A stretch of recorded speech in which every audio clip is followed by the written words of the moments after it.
We are just about halfway through the 2023-2024 WSL season. Each club has played 10 of their scheduled 22 league matches. We thought this was a good time to check in and see how the clubs are doing. How's the title race going? The relegation battle? Who will make Champions League next season? Where does your team stand? First up are the Gunners. Currently, they are residing in third on the table with 22 points from 7 wins and 1 draw. They are just above the cutoff to make the Champions League, but can they secure their position? In a shocking result, Arsenal's final match before the winter break was their second loss this season, and it was to Tottenham 1-0. This is the weekend after a huge win against Chelsea. Their other loss of the season was against Liverpool, who only entered the WSL last season after promoting from the Championship. The Gunners started the season in poor fashion, losing to PSG in penalties, resulting in elimination from the Champions League prior to the regular season beginning. Then the first match of the season was the loss to Liverpool. The loss to Tottenham did include some heroics by Vodakova, Tottenham's keeper, who made 8 saves, keeping Arsenal to 0 goals with an XG of 2.5. Arsenal are very much still in the title race, only third on the table to goal differential. And they did have a win over Chelsea. They can't afford any more losses, though. Leah Williamson is expected to return to the squad soon, as she is back in training with the first team. With almost a full return of players with long-term injuries, can this give the Gunners the boost they need? The Villains have one of the most drastic turnarounds from last season. They looked like the club most likely to challenge for the Champions League last season, and now they've just scraped enough points to get themselves out of the relegation zone prior to the break. In a match that could very well keep them up, the Villains won against Brighton, desperately needing to pick up points after 2 back-to-back losses. Aston Villa started the season losing their first 5 matches. Golden Boot winner Rachel Daly has only scored 4 goals this season, nowhere near her 22 from last season. At this point last season, she had already scored 9 goals. Can the momentum of the win against Brighton continue after the long break? In what was once a solid mid-table club in past seasons, Brighton's descent started last season. Brighton finished last season 11th, with their last match of the season a loss to Leicester, their third in a row to wrap up the season. The number 3 may be symbolic for Brighton last season. They ended the season on their third coach, with American Melissa Phillips taking over in April 2023. This season, their XG is 9.9, and they scored 10 goals, so they aren't over or underperforming on their attack. Outside of youngster Norwegian Elizabeth Turlin, the goals aren't coming from anyone else, though. Pauline Bremer, Katie Robinson, and Vicky Losada all have 2.4 to 3.1 shot-creating actions per 90, so the ability to create the goals are there. The Seagulls' defense has been porous, though, with a single clean sheet against Manchester City and allowing 22 goals in. They're playing with 3 at the back in a 3-4-3, and keeper Bagley's distribution is a weakness. With a team pass completion of only 70%, Brighton would be best served by protecting their goal with 4 at the back. There's plenty of talent in this league to punish a team leaving their goal exposed. Will Phillips change formation upon their return from the winter break? Newly promoted from the Championship, Bristol City is struggling with the competition in the top tier. Midway through the season, and they've only got 1 win and 2 draws. The Robins can't seem to catch a break on their keeper, playing 4 different keepers so far this season. With long-term injury to Arsenal loanee Kaylin Makarski, the likely first-choice keeper, is now back at Arsenal to begin her recovery from an ACL injury in their Aston Villa match. Olivia Clark has played the most matches at 6. She's allowed in 12 goals with a save percentage of 68%. The post-shot expected goals is only 7.5, meaning she's letting more balls go by than expected. After her, Francesca Bentley likely lost her chance, allowing in 4 goals in the season opener to Leicester. Keeper will be high priority for the Robins in the January transfer window. As for their attack, the Robins have to get Thestrup more opportunities in front of goal. If they can get her the more balls in the box, she was likely to convert them. Youngster Carrie Jones has the potential to contribute a lot to their attack, but she's best utilized in a more centralized role. While Bristol City lost their opener, Jones played as part of a striker pair, and that's when we got to see her work her magic. Leicester tried many times last season to use her as a wide winger, never getting the best out of her. Something to consider, and they may need a miracle to stay up this season.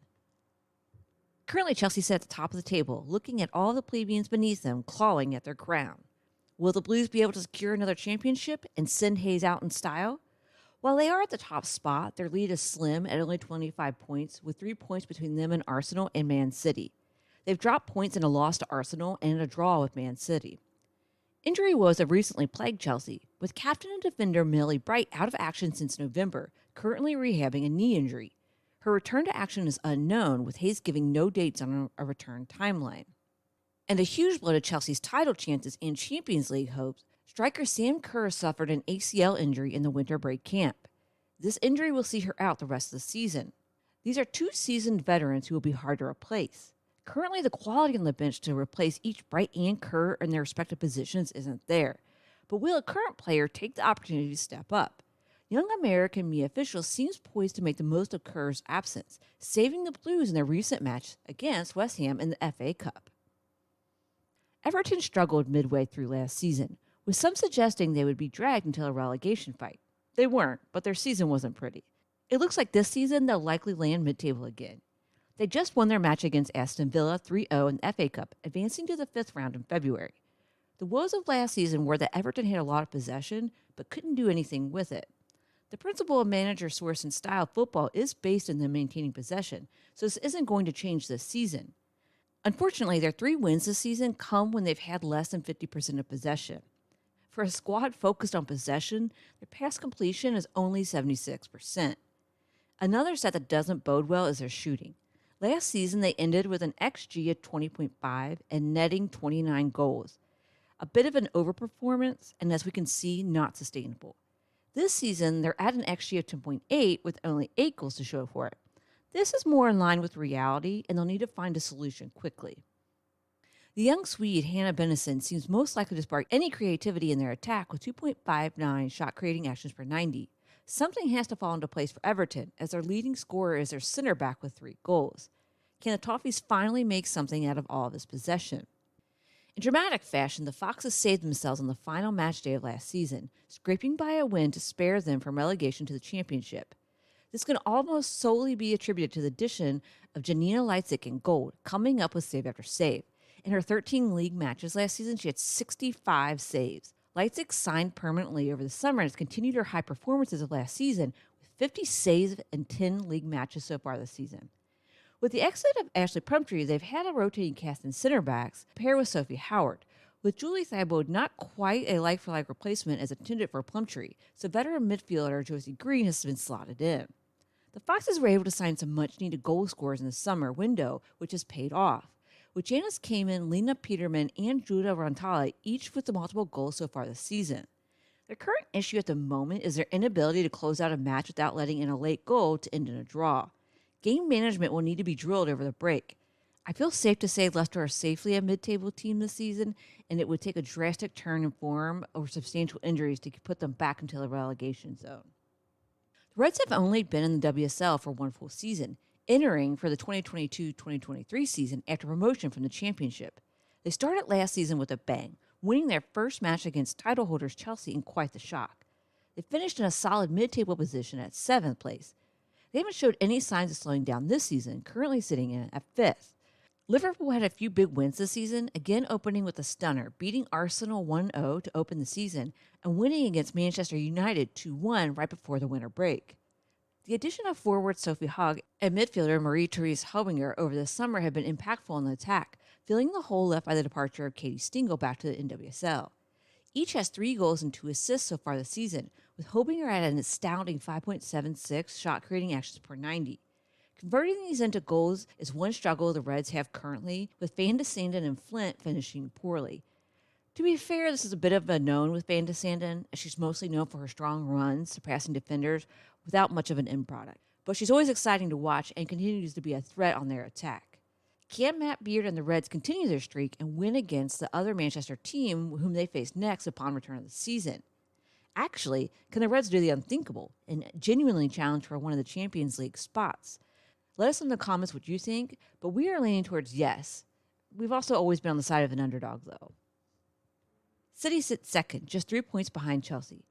Forward Bunny Shaw sits at the top of the leaderboard for goals with 9 at the break. She's scoring 1.2 goals per 90. More impressive are that none of these are from penalties. Do you feel she can carry this momentum and win the Golden Boot? We do. On the other end of the pitch, the Citizens are strong with 2 of the best center backs in the league, paired to protect their goal. But in the 2 early November matches where Greenwood had to miss due to a head injury, City lost their only 2 matches of the season against Arsenal and then Brighton. The young Spaniard Alejandro had a difficult time filling the more experienced Greenwood's boots. To be fair, Alejandro is really a right fullback and was playing out of position as a left center back, but this begs a question on why a team of City's caliber don't have a center back replacement to step in for the inevitable injury. The attacking threat of City up top is hard to match around the league, even without Shaw. Hemp, Kelly, and Ward are tough to defend against. Their only draws against Chelsea. With the loss of Kerr, the Citizens may finally break through and reclaim the title, the most recent league title coming in 2016. At the minimum, City seem poised to claim one of the 3 Champions League spots returning after being outleft this season. Do you feel they have what it takes to win the title this year? The Red Devils are sitting outside the Champions League bubble at 4th. They've lost the Derby to City back in November, but even more shocking was their loss to Liverpool right before the break. Their 3 draws on top of the 2 losses are making it hard for them to challenge for the title at 18 points. Of the draws, one was against Leicester and another against Brighton. A theme you may have noticed is that Liverpool seems to be a table buster this season. The turn of action will see United go up against Chelsea, who they've not faced yet, and incidentally they'll also face as their last match of the season. Knocked out of the Champions League by PSG, they will have a big fight ahead of them to secure one of the 3 spots for next season. Putting the ball into the back of the net hasn't been a problem, with 13 different players on the score sheet and 5 of those with multiple goals. Katie Zelm is having quite the season, with 5.5 shot creating actions per 90 and leading the squad in tackles and interceptions. She's been instrumental in squashing transitions from the opposition. Unfortunately, in the few instances she is unable to stop the transition, their back line is often leaky, with Laetitia and Millie Turner an often porous pairing. If United aren't able to strengthen their back line in the January transfer window, it is unlikely they'll be able to make Champions League next season. Not impossible, but it will be hard. In a bit of savvy transfer business last January, Tottenham brought in an experienced veteran Bethany England, in what was likely the singular move to redeem their season that was on the brink of imploding. They ended their season in 9th place. The Hotspurs currently sit 6th, pulling out a huge win against Arsenal right before the winter break. Tottenham are winning matches against bottom-of-the-table sides, drawing against mid-table rivals, and losing to teams at the top, except Arsenal, of course. A quintessential mid-table side. I don't know that I truly feel they'll challenge for Champions League, but their worries of relegation from last season are gone. Their January signings so far have looked to fortify their back line and midfield. After their 7-0 loss to Man City, shoring up seems prudent. The Spurs just won their match against Sheffield United in the FA Cup, so they'll be starting the league back in good spirits. Do the Spurs surprise us all and swipe a Champions League spot? Ugh, the Hammers are having a rough season. They haven't won a match since early October, and that's their only win. Since then, they've had 2 draws and 6 losses. That's on top of losing their season opener for a total of 7 losses. Ouch. This is surprising as the Hammers had begun to cement themselves as a mid-table club over the past few seasons. In the lead up to the winter break, they were dealt a blow with keeper Mackenzie Arnold out due to a tricep tear. Backup keeper Megan Walsh has done okay given the circumstances, only allowing in 5 goals in her 3 matches. Elsewhere, the situation is as depressing. The Hammers only have 8 goals, going scoreless in 5 of their matches. Possession is all over the place, at times with 60% and others 29% of possession, and they've lost both of those matches. Essentially, West Ham are unable to control the match and cannot capitalize on opponents' mistakes. Their newest additions in the January transfer window will shore up their midfield, hopefully. Kristen Mewis and Katerina Gorey are seasoned and able to play against top players. Gorey in particular is an engine that will be well utilized by the Hammers. Hopefully this duo can help unlock Ueki, as there's no reason a player of her quality only has 3 goals midway through the season. The Hammers were able to fight back and get a stoppage time goal to draw against Leicester in their last match before the break. Up next will be Tottenham, who are running high after beating Arsenal. Will the Hammers be able to dig themselves out of the hole from the first half of the season and avoid relegation? That's our mid-season wrap of the WSL. Thank you for watching, and please consider subscribing for more of our content.